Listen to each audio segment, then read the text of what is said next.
welcome to the show, and thanks for checking us out. If you could, real quick, just hit that subscribe button if you're watching on YouTube, and that way you won't miss any future episodes. I think you can also follow if you're listening on Spotify or Apple Podcasts.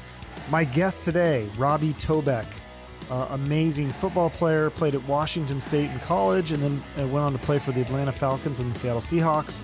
I'm a big fan of W.S.U and the Seahawks, so very cool to talk to him. He had a lot of great football stories, and also I think a lot of good advice and insight into his success, not just for football, but really just good life advice. So really cool stuff. The man played in the NFL for 14 years. He was a Pro Bowler, and he went to 2 Super Bowls.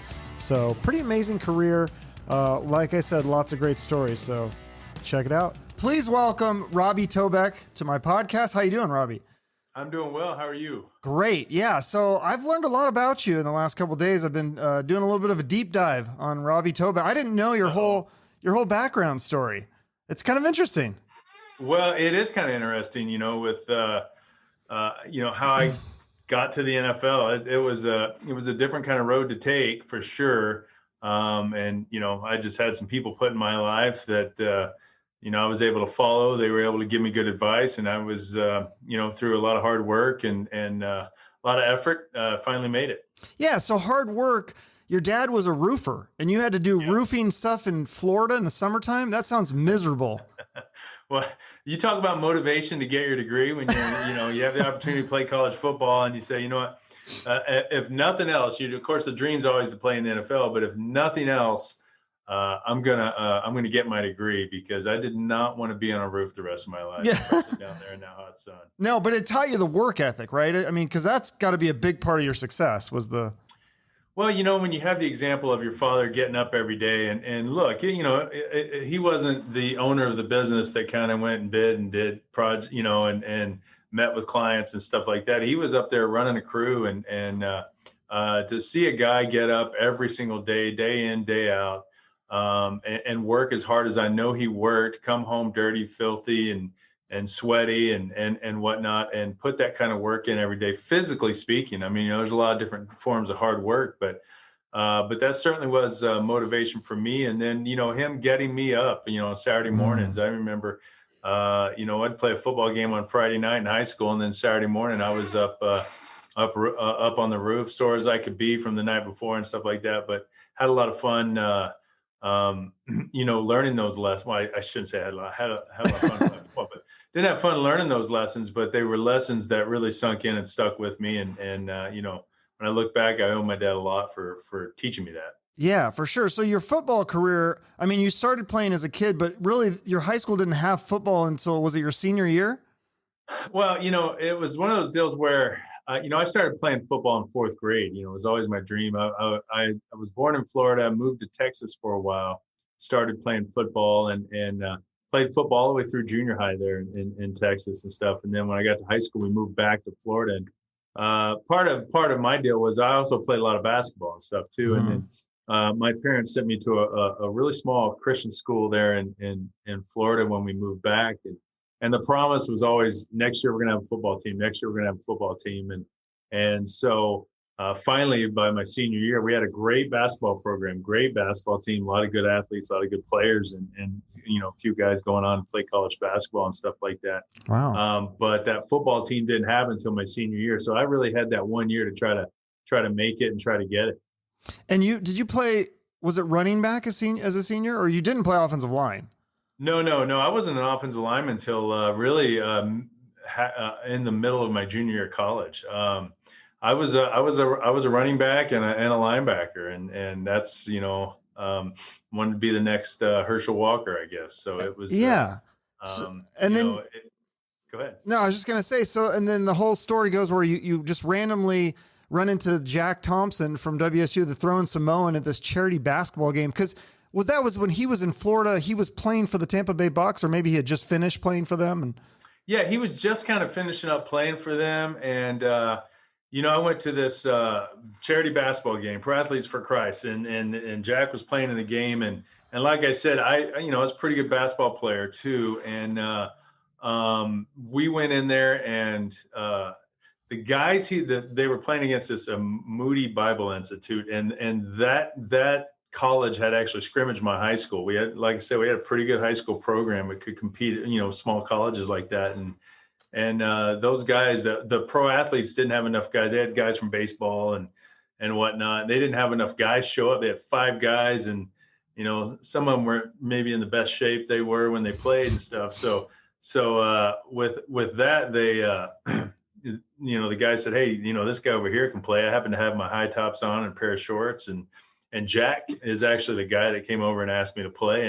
And I remember Jack, just, I had a picture of him on my wall, at the time, being a little bit of a Bucs fan.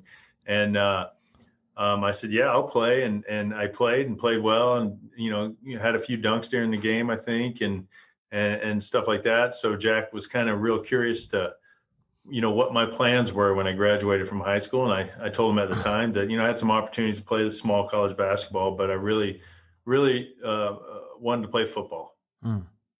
So then you guys, this is crazy. You guys put this like football video together, which in that time, I mean, there wasn't like just use your iPhone. Like you had to get out like an old school camcorder and stuff and like edit it with like VCRs and stuff. Or how did you? Yeah, it was, we went to the YMCA in Tampa. As a matter of fact, I just drove by that thing when I was back home this last year and showed my wife where we made the video, because I've still got that dang video somewhere. And oh, really? I need to see that. Yeah, it's pretty good. It's you doing like dunks and stuff, right? It was a dunk video. Well, yeah, it was. He kind of forecast me as like, hey, maybe this guy can play a little tight end or something for, you're not going to be a running back, but you might be a tight end or something. So he just kind of wanted to show some athleticism, because I didn't have film, and so we got one of his old teammates with the Bucs, Paul Dombrowski, had the video camera, and we went in this gym and threw the ball around, and I ran some routes, did some stuff. And then at the end of the video, we made a video of me dunking the basketball and, just various dunks, different things like that and stuff. So, and that was all designed just to show like college coaches that he was calling, and to say, hey, if nothing else, the guys got some athletic ability, he might, it's up to you to find a spot for him. Sure. So then you get this, did you get a scholarship for Liberty, or how did you end up at Liberty? Yeah, and so it was kind of narrowed down between Liberty and East Tennessee State. And Liberty wanted to see me play in this all-star game up in Tennessee. And so I got an invite because they wanted to see me there. And I played in that all-star game. And then they watched me play. I think I played D-end at that thing. I was all over the place. But played in that, and they gave me, they came up to me afterwards and offered me a scholarship, and I went there and redshirted. Yeah. So then tell me the story. So you got kicked out of Liberty for kissing a girl? Yeah. Wow. I don't know what the rules are nowadays. That's strict. They've got a pretty good program going right now, but back then, I don't know if it's still the same, they had like you had to keep your distance, they had like a 6-inch rule or something like that. And, I broke that rule. And that's the end. It wasn't like a warning or anything. It was just like, you're done.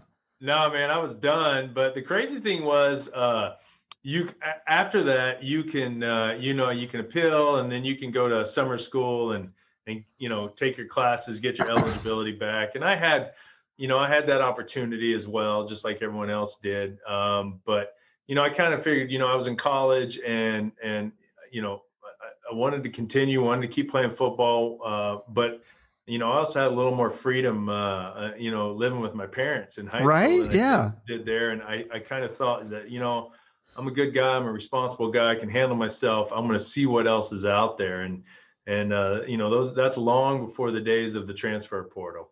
Yeah. So then explain this story. So you buy this book of junior colleges, because again, this is before internet, and then you look up the addresses and you send all these letters. How many letters did you send to football coaches? You have done your research. Yeah, I did.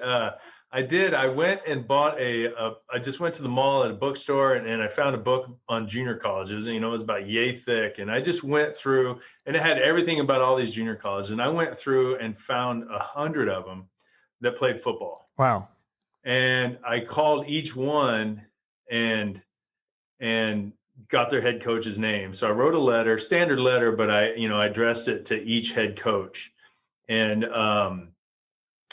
mailed that letter around the country, and and got some responses, because I knew at the time, like, I could leave Liberty and I could transfer, to another school, which, the chances that one was going to want me are probably slim to none, but I'd have to sit out a year if I transferred, or I could transfer down to a junior college and play immediately and then try to work my way back up to a 4-year school. So that's what I did. And finally heard from a few schools. And the one that really intrigued me was Kilgore Junior College in Kilgore, Texas. And, I knew I was familiar with them and the Kilgore College Rangerettes, which are, their world famous drill team group. And I think that's where drill team started, actually. But okay. So I was familiar with them from that. And then the coach sent me a packet of stuff, and that was it. I never heard anything back. So and part of this whole thing is, and if people are listening to this, is part of it's, you got to take some initiative in your life, right? You know what I'm saying? And I guess I could have sat there and just said, well, he sent me this stuff, but there was no follow-up. Well, it was my job to do the follow-up, right? So I just called the guy one day and said, hey, you sent me some stuff. What does that, what does that mean? I'm interested. What can I do? And he said, well, send me some film, son. And, I said, well, I don't have any film. I can't send you any film. He goes, well, I don't know what you want me to do for you. I said, do me a favor. I said, call these two guys. So I had him call my high school coach, and I had him call I called Jack. And so he did. To his credit, man, he did. And the next day, he called and gave me a scholarship to Kilgore Junior College. And his name was Coach Miller. And Coach Miller was a tough man, and had won a national championship at that level, and been in Kilgore for a long time. And but I tell you what, he was a tough man that had a great heart, and took a chance on a kid like me, and took a chance on a lot of kids, and made a difference in a lot of kids. And I'll forever be grateful to. He's one of the people that I'll always be grateful to, and be blessed that I had a chance to cross paths with him. Yeah, that's really cool. So then, is this where you switched to linebacker, or because you were kind of more running back, but this is where you become a linebacker?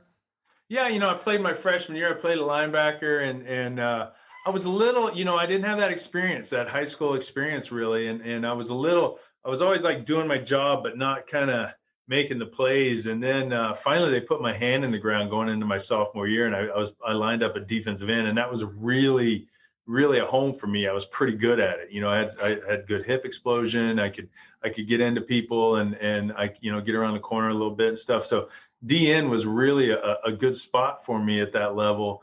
And I was getting recruited, by a lot of schools around the country, and at least being contacted, and going into my sophomore year, I was really looking forward to seeing what was out there, because, I was starting to hear from people. Okay. So then you go to W.S.U, they give you a scholarship, or did you walk on? Yeah. What happened was, and here's where Jack comes in again. This is part of the story maybe you didn't know, but so I'm hearing from schools. I'm excited. I go into my sophomore year. First game, I'm coming off to make a tackle inside, and the D tackle gets double teamed, kind of rolls up my leg, and I tear my MCL. Oh shit! And it was a complete tear. So then all the recruiting kind of dried up for me. Oh. And so they did surgery on it. I don't know if they even do that surgery anymore, but they did back then. And so they did surgery. And I remember had a couple coaches call and, hey, how's the season going, Robbie? This and that. And I would say, well, I told them about my injury. Oh, well, can I talk to your roommate? It was that type of deal. So through all of that, I rehabbed like crazy. And it was supposed to be like a 6-month deal. And I actually played in our bowl game. Wow. Our junior college bowl game. And, I wasn't 100% by, I was barely, I barely got them to let me play, but I played, and I got a sack and all that stuff. In the meantime, Jack has been calling Coach Price and saying, hey, you got to recruit this kid. You got to recruit this kid. And, there I was again without any film, because I got hurt the first game. I had a little bit of film from the bowl game, and that was about all I had. But, I think more to get Jack to leave him alone. Coach Price brought me up on a recruiting visit, and I ended up getting a scholarship. And it wasn't because of, what they saw in the film or anything. It was because he felt like, this guy's got I think this kid does things the right way. He's got a chance to maybe lead from an example standpoint. But I found out years later, he told Jack, he said, "Look, Thompson, don't ever call me and ask me why this kid's not playing, because he's not going to play. He's never going to play here, but I need a couple guys like him for the locker room. So I'm going to give him a scholarship." And he said it's only 2 years anyway, and then he's out of here. Wow. That is a crazy part of this. So do you think Thompson, was he kept vouching for you because he really believed that you were that good of an athlete, or he just liked you as a kid, or what was it? I think both. I mean, Jack's done that for not just me, but for others as well. It's just it's just who he is, and he says, he's the type that looks at you and says, "Well, how can I help you? How can I help?" Mind you, this whole time, the first time Jack ever saw me actually play football was at Washington State University. So he had vouched for me, 3 or 4 times through all this, but it was more of my character, work ethic, and what I was willing to do. And, he said, I got some athletic ability. Even then, I mean, Jack, that night I met him at that basketball game, he said, "Look, here's my number. I'm willing to help you, but I'm not going to babysit your ass. You're going to show me that you're willing to work." And I was like, "Well, that's easy. I can, I can do that. No problem." So he said, "Call me at noon." And I remember, that Monday being, we didn't have a phone, we didn't have, there were times we didn't have a whole lot, growing up and stuff. So we didn't have a phone at the time. And Wow. I remember getting a dime and being in a phone booth at noon on that next Monday, and calling him, and being there, just right at noon, boom, put the dime in and gave him a call. And then, kind of like I said, the rest is kind of history. Yeah. So then they change. You played D-line at W.S.U, but you didn't like your D-line coach, and they offered to put someone on O-line, and so you did the O-line thing. Well, I went into Washington State as a defensive lineman and went through spring ball and was into two-a-days. And I was in the rotation. I was going to play, but what happened was they needed they just needed another guy to play offensive line. And my D-line coach was, he was a piece of work. He's a tough guy. And he calls me up one day and says, "Hey, I'd played, had a okay game against Oregon the first week. We were playing Ohio State the next week." He calls me up and says, "Hey, Coach Price is going to come down and see you, and he wants to move you to offensive line, but I can't lose you, man. You're in my rotation. I got to have, And I remember hanging up the phone with that guy, and I was like, "Man, if Coach Price calls me and asks me to play offensive line, I'm out of here. I'm going to play offensive line," because George Yarno and John McDonald at the time were the offensive line coaches there, and I could just see their unit, because I hung out with those guys a lot and I was friends with them, but their unit was so close and so tight. And anybody that's played offensive line knows that, there's a brotherhood within a brotherhood there, and I wanted to be a part of that. And so the opportunity came. Coach Price, who, talk about the character of Coach Price too, he didn't have to come down to my apartment to ask me that question, right? He could have said, "Hey, I want you to meet me in my office at 12:30. And I would have been there. But, he's the coach. Yeah. But I think I think he thought maybe I wouldn't want to do it or whatever it was. But he came down and asked, and and that meant the world to me as well. And I was happy to do it. So my first snap was against Ohio State. So even before that, you were actually playing as on the D line, even though Coach Price said you're never going to play. How did you win that starting role off the bat? You must have beat out some scholarship kids, right? No, I was on Scully too. I don't know that I was in the rotation there. I don't know that. I don't know if I started that first game against Oregon or not, but certainly played, half the snaps or whatever it was. And then it's just, more of a, they needed guys. I mean, we didn't have the depth really. And I could go out and play, and I worked hard. And that's one of the themes to my whole deal is, you're just trying to outwork the other guy, and always, reassessing and setting another goal. If you reach one goal, you go to another. And I was pretty strong. I could squat a ton of weight and power clean and do that type of stuff. And so that gave me that opportunity to kind of get in the D line and at least be able to hold my own and play a little bit. But what they had done was they took me from that defensive end position and moved me down inside. So my job at that time was just to keep getting bigger. And once I got bigger, they said, well, heck, this guy'd make a good offensive lineman. Yeah. So then you switch offensive line. You don't know how to play center and snap, obviously. Right. So Drew Bledsoe, future NFL quarterback, teaches you how to snap.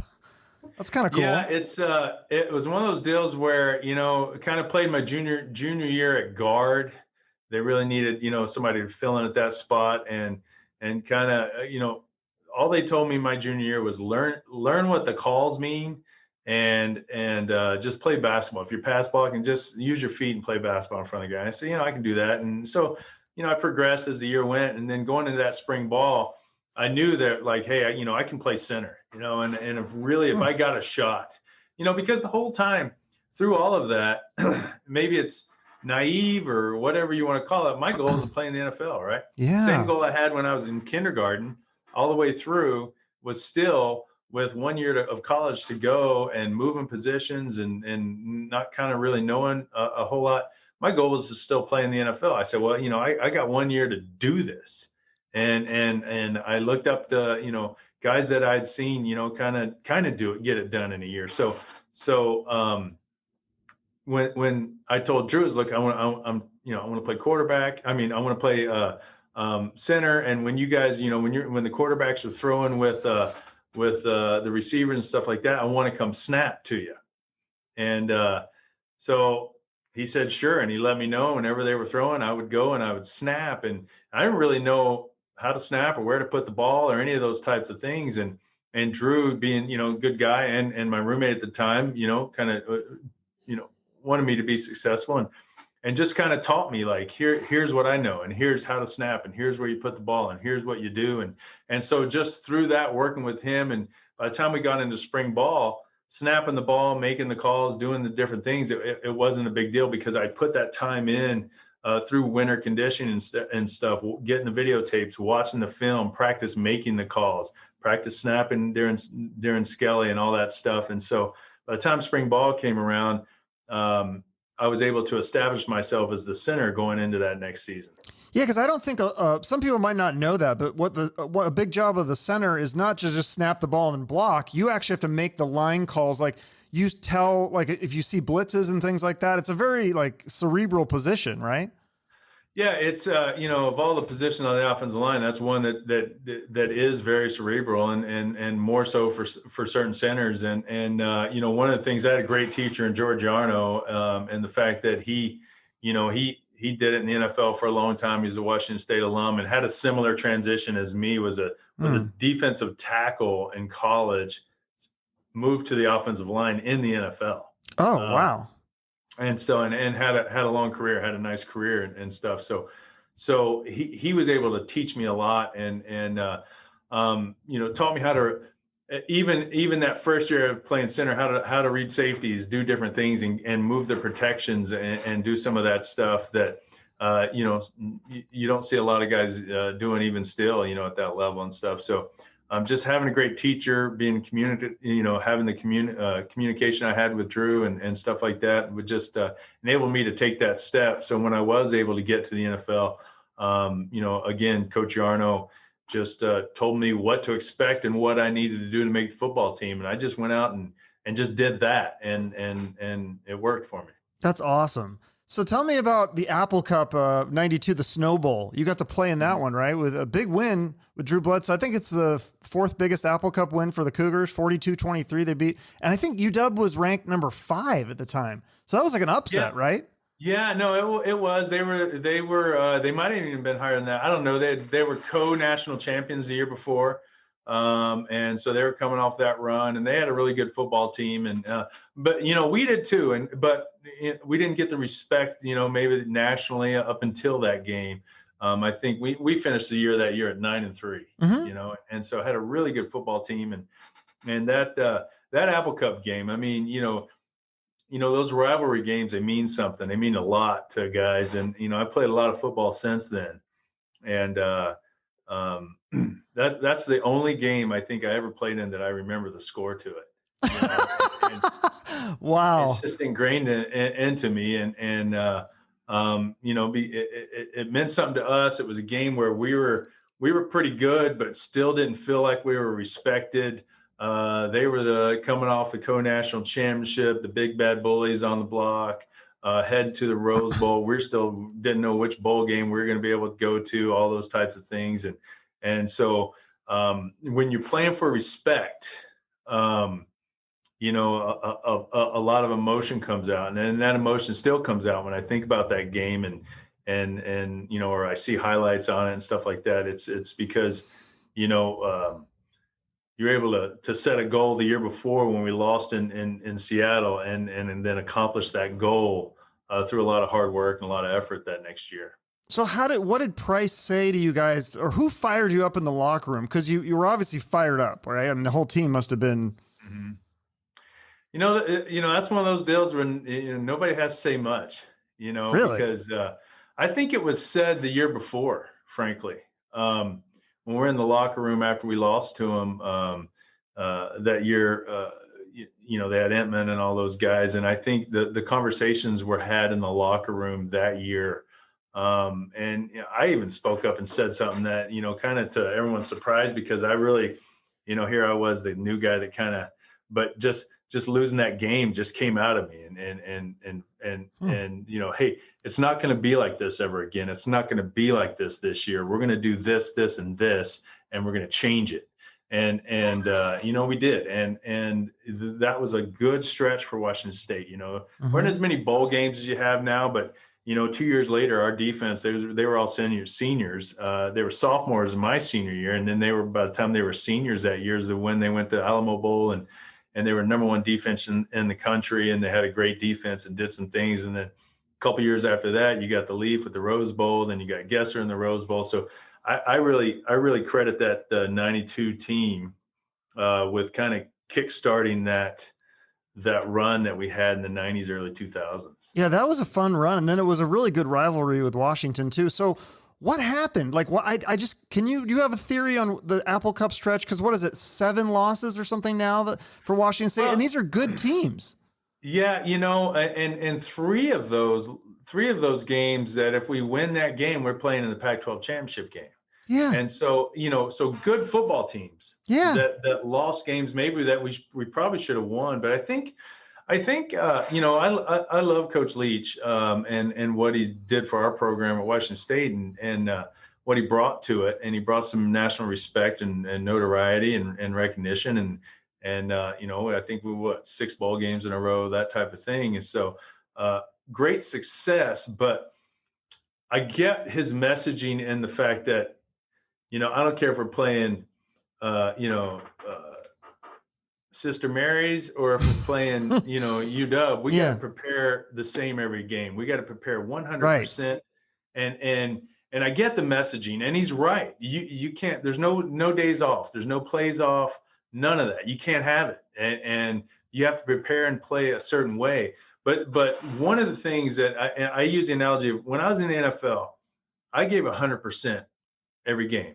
Right. I took pride in the product I put out on the field. But when you get to that first round of the playoffs, it's just more intense. My effort's the same. I'm not trying harder because I'm trying hard all the time. But boy, there's an intensity there that you just feel. And then that second round of the playoffs, it kicks up even more. By the time you get to the NFC Championship game, which I was fortunate enough to play in 2 of them, man, it's crazy intense. And then the Super Bowl is on another level all itself. Now, I agree with the messaging that the effort is 100% all the time, but you have to understand the intensity of that as you go into that game, and you have to prepare for that intensity. And I think that's some of the thing we were missing maybe over that stretch where we lost some of those games that probably we should have won, because you can just feel it in that instance. You can feel it coming out of the stands. I mean, it just comes from there onto the field. And so maybe not preparing for the intensity and for that part of it cost us, maybe a couple games over the last few years. Yeah, it just seems so, it's boggling to me, because I think they were even favorite for a lot of those games. Like, I really thought with Minshew, I was like, okay, they got the swagger, right? Like, that was like maybe what they were kind of missing. He's working out in the snow, shirtless and stuff. I mean, you're like, this is it. This is the year they're going to do it. And then they just still couldn't do it. Do you think this is the year? Because now they got a different coach, and the UW is pretty bad this year. Well, we're playing there, so that's always, that's always the thing. But I'll tell you what, I've been really proud of our team this year. They, going through what they went through with a coaching change, head coach, 4 assistants, all that stuff in the middle of a football season, and we didn't have the greatest start to the year. So we're I think 1-3 or 2-4, whatever we are.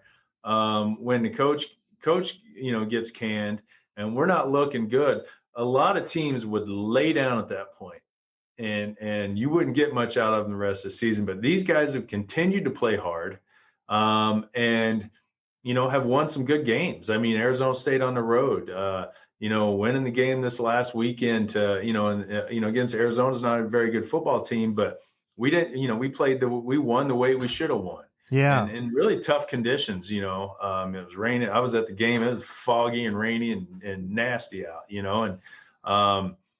but we came out and we played, the Stanford game, Oregon State game, I'm thinking of, the 2 home games there that we came out and back and forth games. Both of them were back and forth, but the guys never hung their heads and they kept playing, and defense came up, make big plays at the end of those games and stuff like that. So really happy. I love seeing Jaden's progression through the year this year, and still got to get better with some decision making and stuff. But I give us a good shot this year. I think this is the one maybe where we kind of get back to winning some of these Apple Cups here. Hopefully, or at least it's close. Like, because it used to be such a fun rivalry. Good enough. We got to have the W, man. Yeah, they really do. Because I just imagine those 6th-year seniors. They've been there this is their 6th year at W.S.U, and they've never won an Apple Cup. That's crazy. Yeah. They got to be motivated.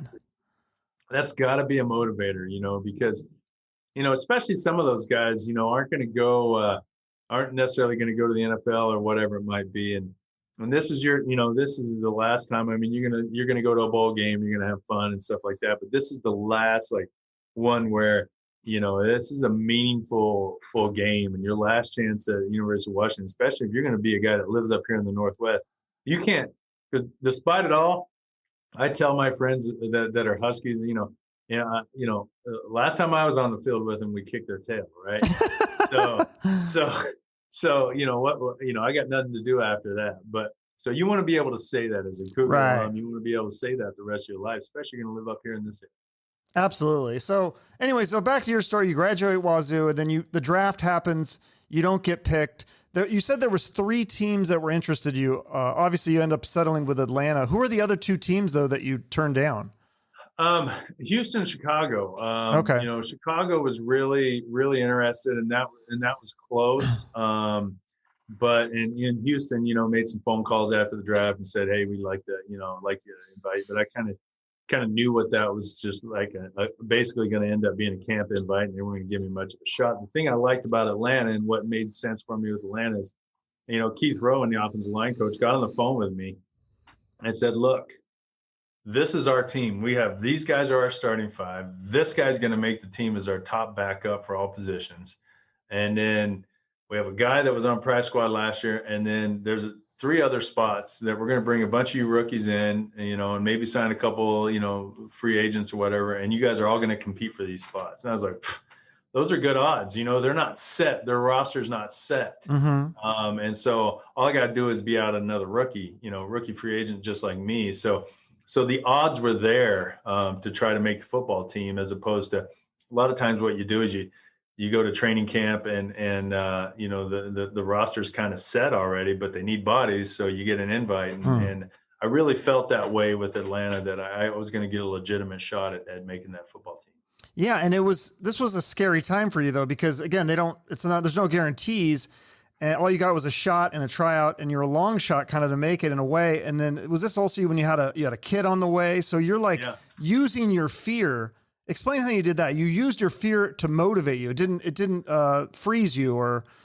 Well, I mean, you know, fear can be a motivator, or it can, like you said, it can freeze you. I mean, the fear of failure is a big motivator, and some people can't function on that thing. And for me, it's probably my biggest motivator, because, you know, when you set a goal, you want to reach that goal, or at least, you know, at least get better trying to attain that goal. We don't reach all of our goals in life. That's just the way it is. But hopefully we get better by trying to reach goals and attain goals. And you know, it just was one of those things where, like, look, this is my dream.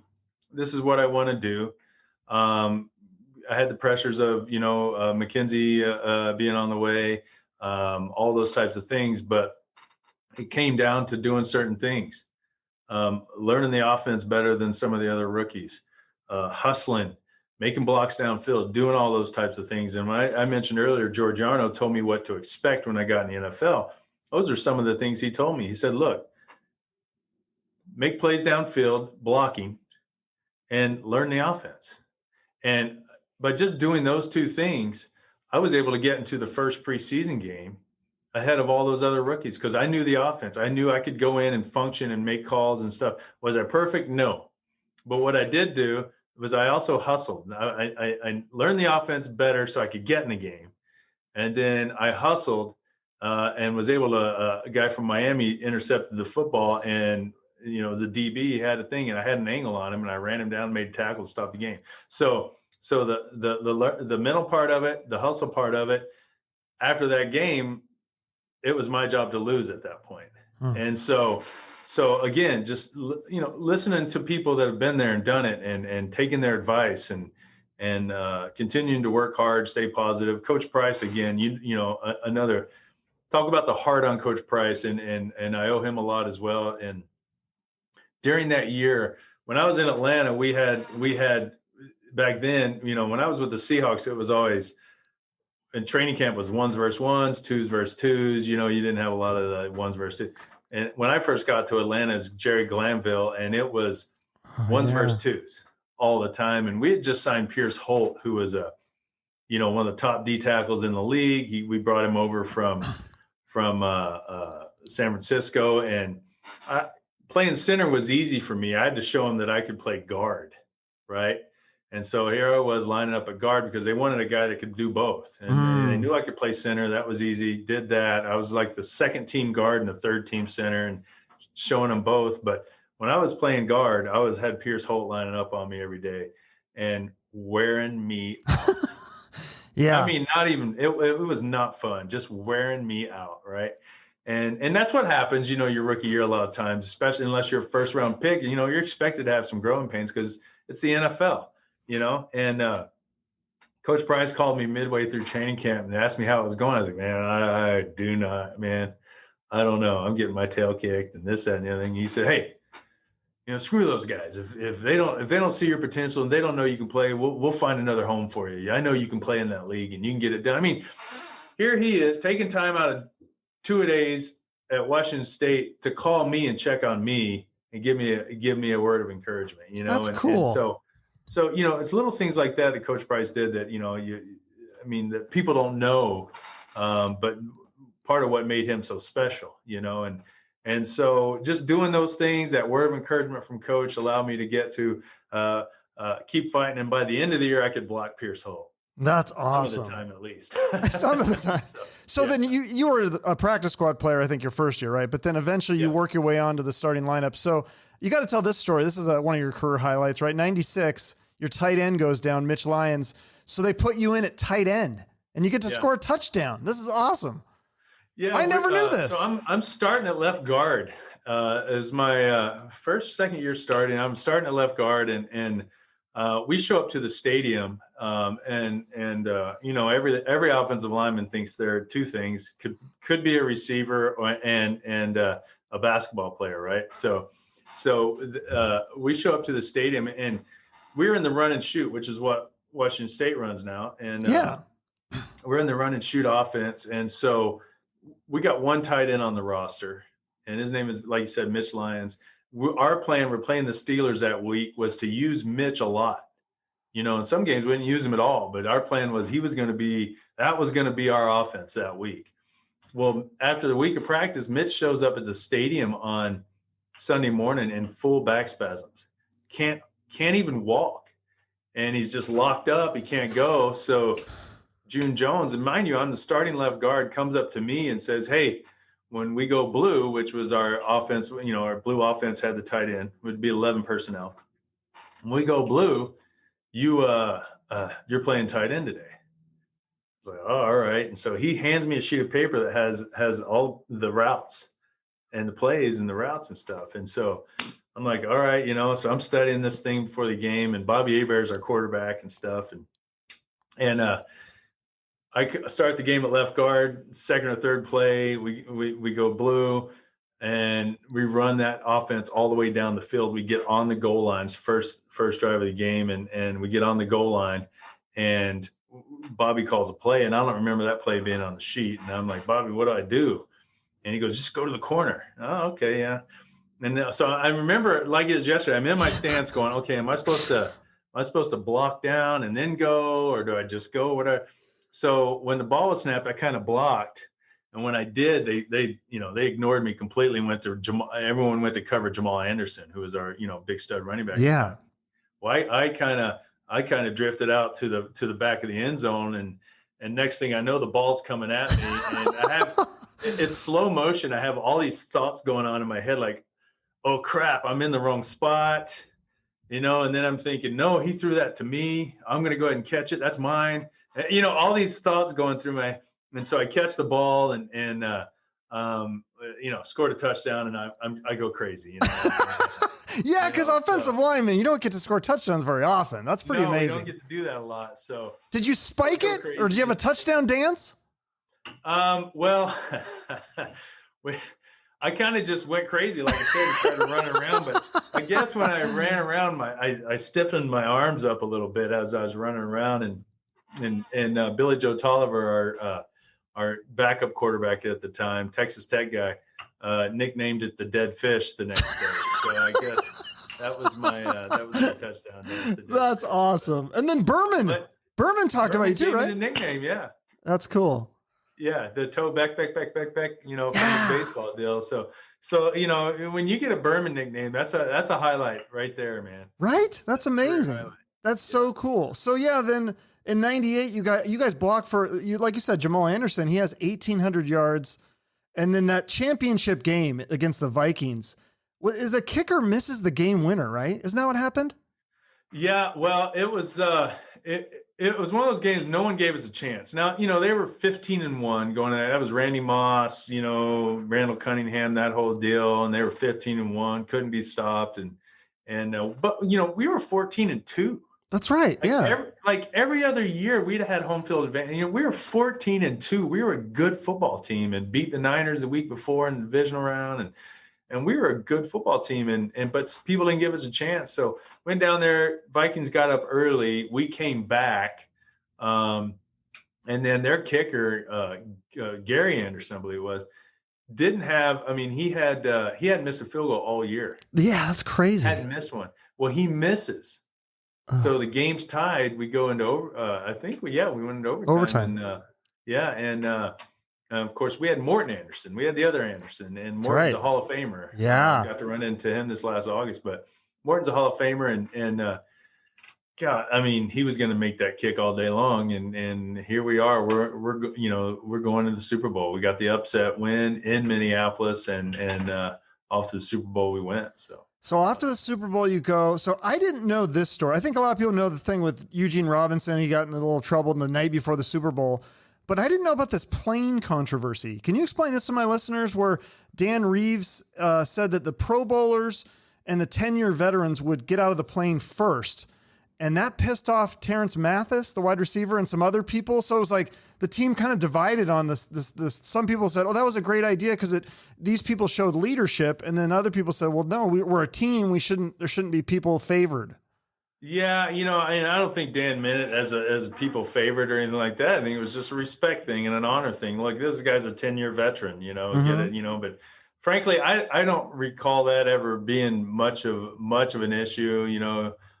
Terrence was a great player for us, and a great player for us, and made a lot of big plays. Yeah. Big reason we were there that year.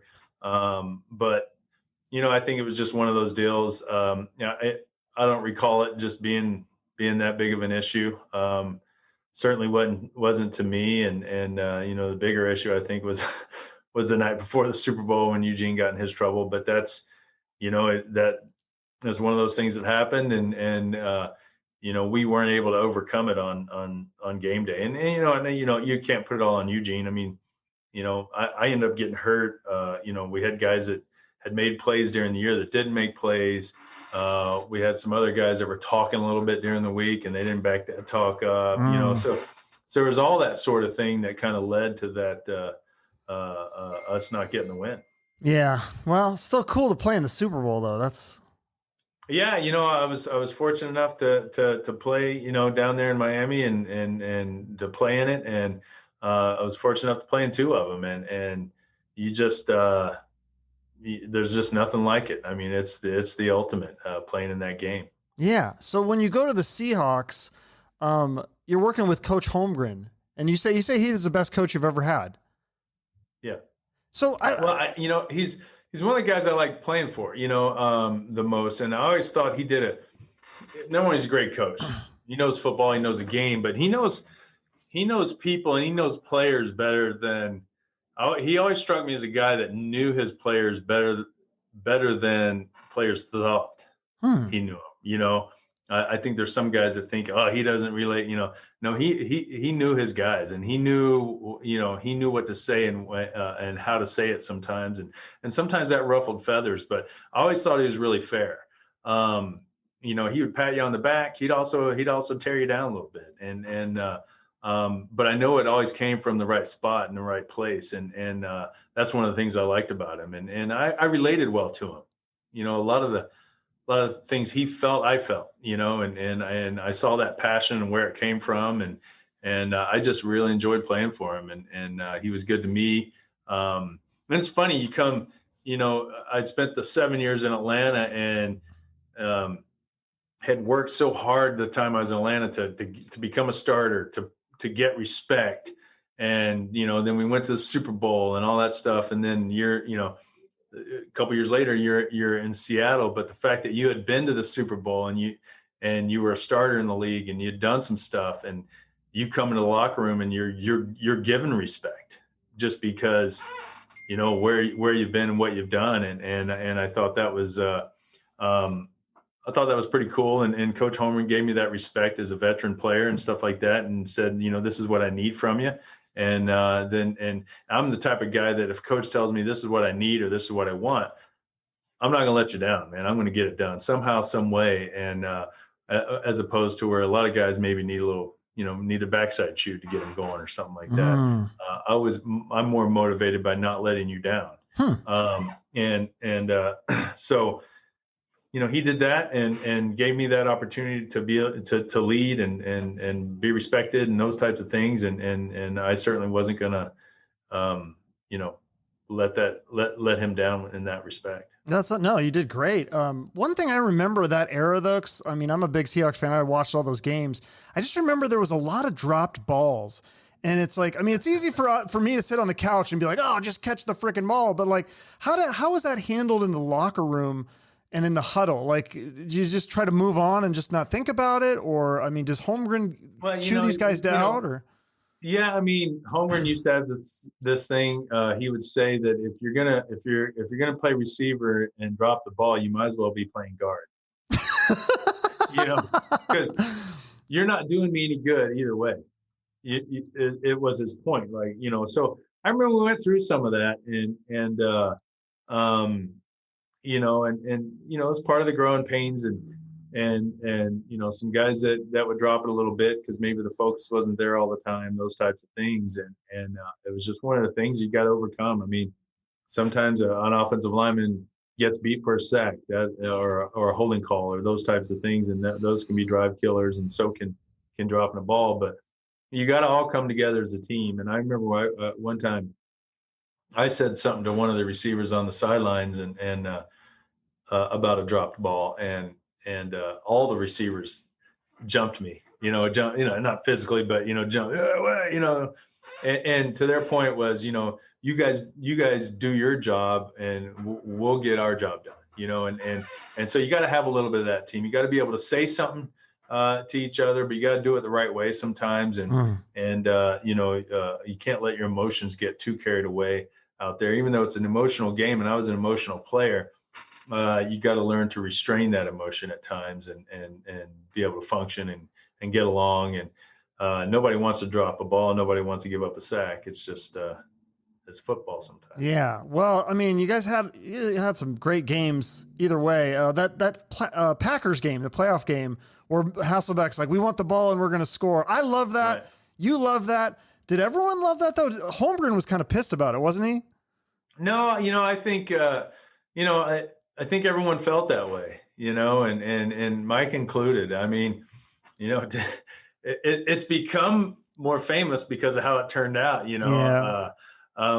It just with the very next play, the first play, you throw the pick six and the game's over. But, to Matt's credit, that play wasn't all on him, and sure. When you're throwing a timing route and things are thrown on time and stuff like that, both quarterback, receiver, offensive line, everybody's got to be, on the same time and same timing and so, but he was classy enough to just, move on from it and not say and took the blame. So, even through those times when you don't have success or through the tough times, you do things the right way and you're able to gain respect. And he gained respect in the locker room through that. And I think it was the next year, we're heading to the Super Bowl. Yeah, that's awesome. So that was a great year for you. I mean, that was your first Pro Bowl year, right? Yep. Yeah, and then you guys break this the touchdown record with Shaun Alexander. I mean, that's got to be easily the best O-line in Seahawks history. Is it one of the best in the NFL history, you think?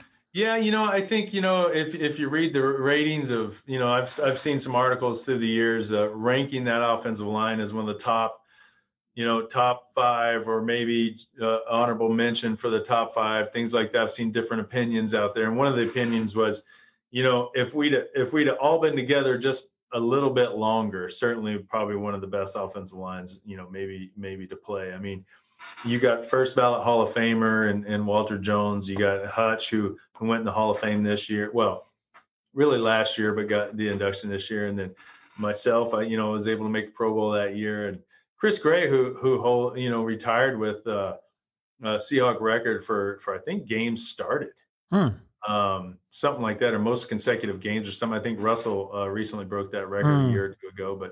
And then we plugged in a young guy, Sean Locklear, and the right tackle spot had been kind of a revolving door for a while, but we just weren't able to keep that unit together much longer, long enough to really separate ourselves, like some of the offensive lines in the past, might have done, like the Hogs from the Redskins back. Right. Well, how important is the chemistry on the offensive line? Isn't that a big part of the success for offensive lines? Like if you have you guys all work together, that's what you're saying. It would have been, if you had worked longer, it'd be even more prolific. Yeah. The chemistry is huge. And we had a smart group, a group that really studied the game and took pride in that part of it. The inside group, Chris, myself, Hutch, and Walt, we played together a lot. We got a lot done together. It was always kind of that right tackle that was the revolving door until Locklear got there. But I could look at Chris, I could look at Hutch. I could just give them one word where another offensive line, there might be all these calls and different things that would give a defensive line direction. Like you might make a Lenny call or a Lucky call or something like that. Well, center's going left. That's that. Everyone knows that, right? Well, I would just call a number and I wouldn't say anything. but these guys knew where I was going, because they knew the offense as well, and they knew what I was doing, or you know, I would have this, it was supposed to be pop L or pop R, you know, I would just say pop, and just to let them know I was popping out, you know, to take a double read or something like that. So just being able to be smart, being on the same page, Hasselbeck on the same page with us, you know, as far as blitz pickup.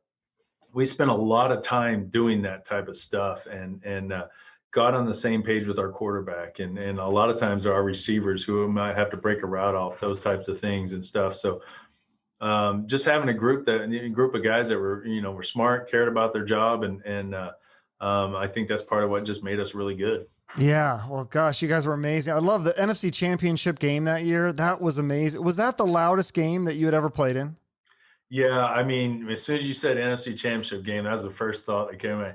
I mean, literally, me to the screen here, just screaming at each other to even hear each other, you know, and that's what I'm talking about. That emotion, that intensity, it just comes out. I'm getting goosebumps even thinking about it. It just comes out of the stands, and you know, it's one of the great things in life. I mean, it's one of those things that to be in that environment, to be able to go out and be successful and win that game and be in that environment, it's an experience that people just don't get. You know, I had a son that played college football. I'm proud of him. My daughter show horses. My other son, was a heck of a football player and wins his bass tournaments and all. You know, I'm proud of all their stuff they do and everything.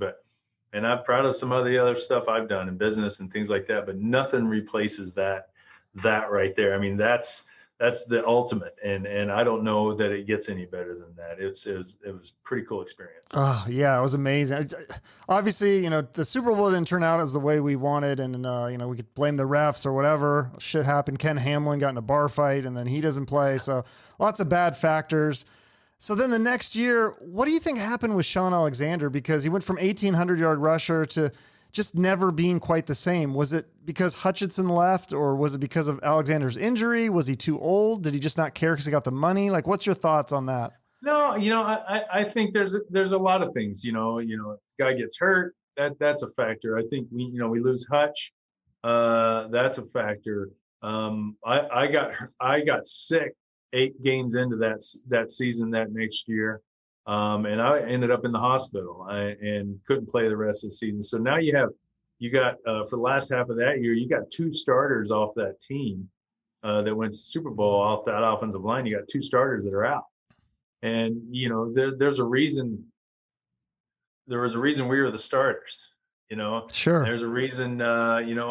We went to Pro Bowls, and there's a reason Hutch is in the Hall of Fame. I mean, yeah. It's not just because people want him in there. He earned that thing, and he earned it through playing his tail off. And so that's, to me, that's a big part of it. And then, sometimes you find that magic and it's hard to find again. And, we had the same thing in Atlanta. We very similar, year 6 in both places, running backs that had 1,800 yards rushing, quarterbacks that threw for a good amount, bend but don't break defenses. Very similar teams that I went to the Super Bowl with both times, and we had Jamal that next year. We're playing the Cowboys. I think second game of the year, boom, blows his knee out. And so you just don't recover. You take out a key piece like that, and it's hard to recover from.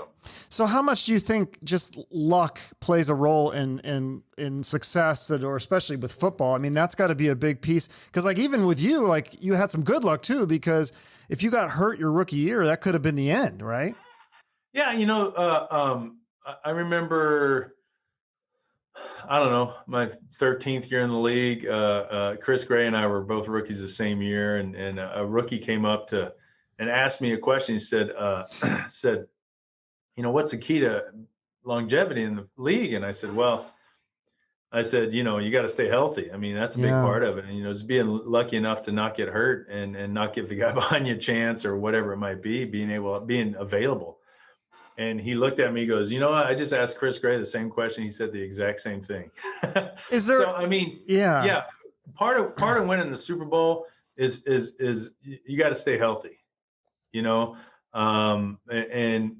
that's a big deal. You can have the best team on paper, but you go out and play the football games. If you can't stay healthy, you're not going to win a Super Bowl. I don't care who you are. So you got to be a little bit lucky that way.